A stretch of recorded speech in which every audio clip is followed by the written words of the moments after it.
So now the next thing is, well, to ask the question, how do we go into business? And my answer is that no, we don't go into business. The question is, what do we get out of the business that we are involved in? Because we are involved in business. Like I said to you before, as slaves, we were involved in business. As colonized people, we were involved in business. So the question is not how do we get into business, because everywhere you go, it's so funny. Even in South Africa now, stuff like affirmative action and black business support, or whatever you might want to call it, all those fancy things that kind of like trying to say to black people, like, hey, we're trying to help you along so that you can get a foot in. That's the mind fuck. You understand? So that's when we talk about emancipate yourself from mental slavery. That one there, that's the biggest one. You understand? Because that's where they trick you. It is not a question of people helping us trying to get into business. It is a question of us getting business out, getting money out of the business that we already are involved in. People were born into slavery, into colonialism, into suppression, and all these things. We are born into a business. The issue is not how do we get into business. The business is how. The question is how do we get money out of the business that we are involved in. You see, so that's why CIPR is very important. That's why what Babsy Grange did is very important, because then we can begin creating the platforms for that type of reasoning and turning that type of reasoning into action. We don't have much to. There's not a lot to do. It's been done already. All the tools are given to us. I have the tool in my hand right now. From the moment you have a phone, you are in business. You're involved in a business, a multi-trillion-dollar business, right? You're holding a phone, you are in business, right? You have access to all manners of business. All of you are creating platforms, all of you are creating content, all of you are communicating. You are one big publishing entity. The issue now is, how are you going to unite as the small little divided ones and come together and create one big fish instead of being small fish? You know, how do you create one big fish? You know, no, nah, I'm not talk about them kind of fish. Jamaica's funny. Nah, I know that. Um, nah, I'm gonna keep that. I'm not gonna make a different video. I'm gonna keep in there. We're just gonna make sure I know them kind of big fish we're talking about. You know what I'm saying? These are the big fish. You always eat down the small fish. No, Rasta. You get me right, Jamaica? All right, cool. So I'm gonna keep saying fish because we start out with fish, but I don't know that kind of fish me talk about. Man, I talk about that kind of fish. So how do you create? It's I used to call it the wild dog strategy. The best hunters in Africa is the wild dog. Everybody romanticizes the lion and it says big lion. Lion is pretty useless. Lioness really always have to creep on their prey, make sure the wind is blowing the right way, blowing away, not blowing towards you, not away from you. You have to be quiet and creep. And then when you feel now it's time, then you gotta run and strike and run as fast as you can before your energy runs out. And then you gotta go there and then catch the animal. And if it's a buffalo, you're in. It's not easy, man. They kick you. They juke you with their horns. So it's not easy being a lion. You know what I'm saying? But let me tell you who the right hunter is: the wild dogs. But they go in a pack. And what do? When they go for the prey, they follow the prey in the pack. And these ones, they can cover distance, long, long, long, long distance, and don't get tired. So they're gonna run their prey, run their prey, run their prey until the prey can't run no more. The prey just get too exhausted to run, and that's when the whole pack just jumps on the prey and they catch their prey. You understand? So I'm talking about all the mobile phones in Jamaica working together as a wild dog strategy, you know, and saying, well, this is the music, and this is the music that Jimmy is coming with, and we're all a part of it. Who is the songwriter? Who's the producer? Who are the dancers? All of them united, and you just make sure that even when it comes to releasing the music, you know.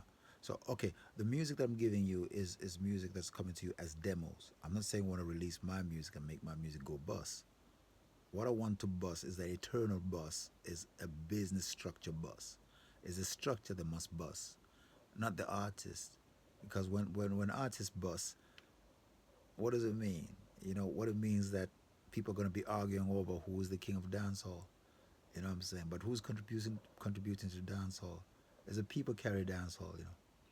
When Buju comes out of jail and the people go see him at the stadium, and when Vibes Cartel comes out of jail and people go see him at the stadium, where's the value? The real value is the people, the interest of the people. That interest of the people, that is what needs to bust, because that interest can be sustained month after month after month. And if people were selling beds and people were selling cars to go to Vibes Cartel show, it's sure that people would actually do whatever they gotta do to find money to invest in something. So what more if I told you that when you sell a bed to go to a Vibes Cartel show, the fact that the people run the show and run the stadium in the interest of the people means that, well, you're gonna get the money back to buy yourself a next bed, maybe one that's better than the one that you sold, because like the money where you put into the show goes to spin around a couple of times. The lawyers get make it spin some more, and the insurance company make it spin some more, and the government make it spin some more, investor make it spin some more, because it was a reliable source of investment from the people all the time. Every time you buy a record, every time it's like a source of investment rather than a cost to you. And if you regulate it and say, we know that we're going to put out X amount of releases this year, it doesn't matter whether it's a known artist or an obscure artist, as long as you know that the material is material that you all own together. Then you say, all right, which is the album of the month, and you buy that album, knowing full well that when you buy that album, you are investing into a structure that's going to make it easy for you to buy whatever it is that you need to fix your roof or school fees, you know. So it's an investment that you put into a pot that turns around, increases the value, and it come out again. You see, that's the type of thing I'm talking about, and that's what I'm presenting my songs within a structure like that, and that's what my Bob Marley 80 is. When I observe it, when I think about it, like what would the gong want to see in terms of how we do business between Africa and Jamaica. I watched Buju Banton's reasoning about Afrobeats and reggae music, and yes, truthfully, reggae music has inspired freedom fighting in Africa and all of that. Well, I'd like to let you know that it has inspired exactly this, what I'm telling you. So if other Africans have not been forthcoming into how reggae has inspired the fight for freedom, I'd like to show you that it has inspired me to think of it as the business structure of reggae. I need to put it back to the people, to Jamaica, in a way that I believe that Bunny Wailer and Bob Marley and Peter Tosh would like for it to be put back to the people, to show this type of appreciation for Jamaican people and give the type of structure. It's the only way I would wanna get involved myself with reggae music and Jamaican people. That type of structure. So we're dealing with very intelligent people.